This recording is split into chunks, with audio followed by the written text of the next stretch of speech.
Halo semuanya, di video kali ini aku akan membagikan pengalaman aku selama satu semester di FKG USK.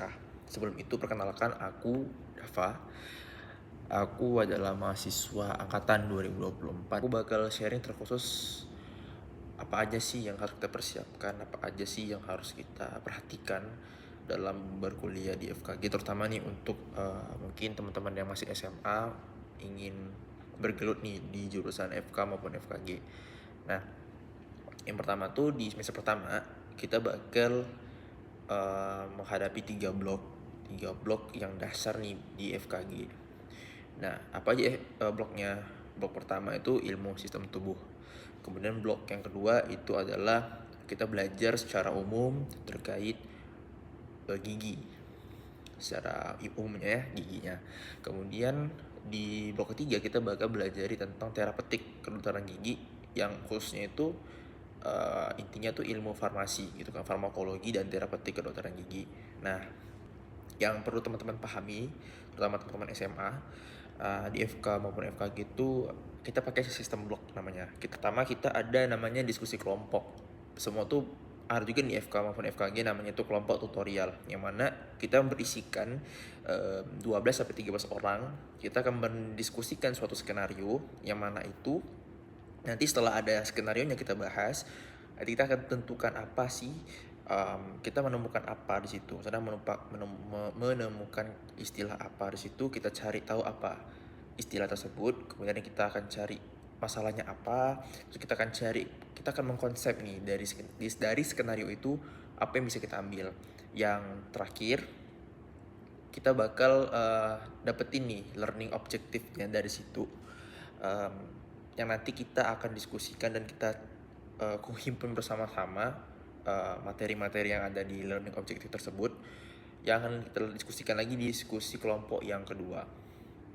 Nah, nanti itu misalnya teman-teman bakal join di FKG USK, nanti itu waktu di ospek kita atau oruntogenesisnya nanti teman-teman bakal diajari bagaimana cara kita berdiskusi kelompok. Itu namanya ada peraturan namanya 7 jam begitu.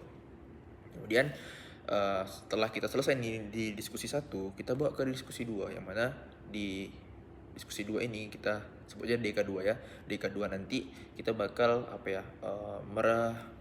mempresentasikan hasil dari kita diskusi yang di DK1, yang mana kita harus memberikan materi itu bersamaan dan beriringan dengan referensi yang kita dapatkan, karena kita kan bergerak dalam bidang sains yang hard science ya gitu.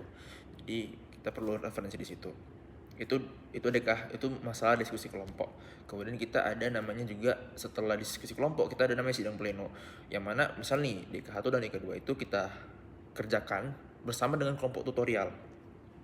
Tapi untuk yang di sidang pleno itu kita masih membawa skenario yang sama, tapi kita bawa tuh di satu angkatan kita itu.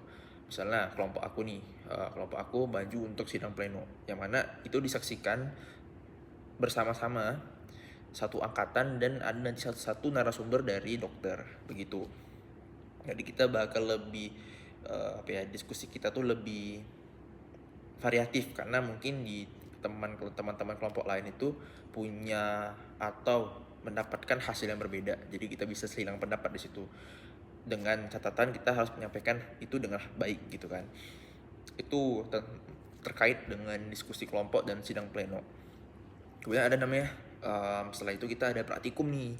Nah, di praktikum itu kita bakal yang dikasih modul, dan modul itu kita sebagai pedoman kita untuk praktikum nih sampai selesai blok gitu kan. Nah, disitu nanti kita ada namanya kita belajar, kita menghafal, kita mengingat gitu kan.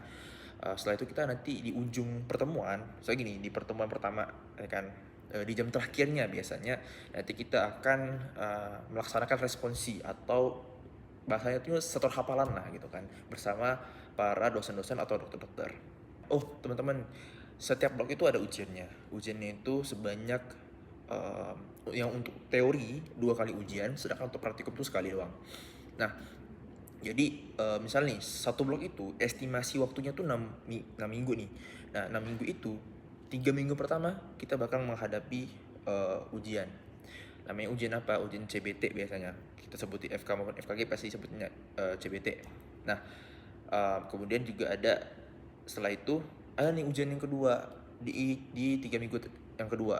Kan 6 minggu nih. 3 minggu pertama CBT pertama, 3 minggu kedua tuh CBT yang kedua. Nah, itu di FKG.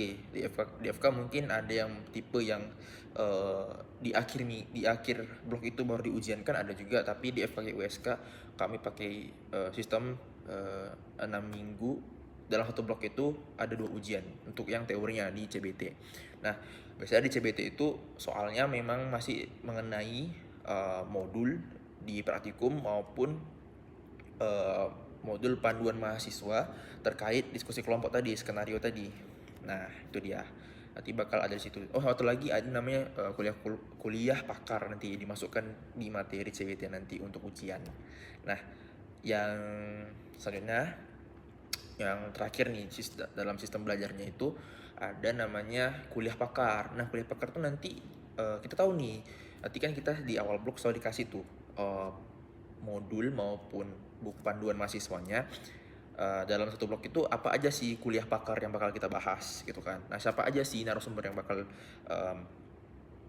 menjelaskan materi tersebut gitu kan. Nah, di kelompok itu nanti, maaf maksudnya di kuliah pakar kita singkat kelompok. Nah, nanti di kelompok itu nanti kita bakal apa ya, lebih ke dokter itu menyampaikan materi tersebut, terus kita nanti diajak juga berdiskusi apakah teman-teman mahasiswa juga memiliki referensi yang sama atau memang ada hal yang belum jelas ketika kita belajar mandiri gitu kan. Gitu, lupa tuh secara singkat itu intinya diskusi dua arah antara dokter dengan satu angkatan gitu kan. Jadi kita dikumpulin satu ruangan gede. Nah, situ kita nanti bakal bahas materi tersebut.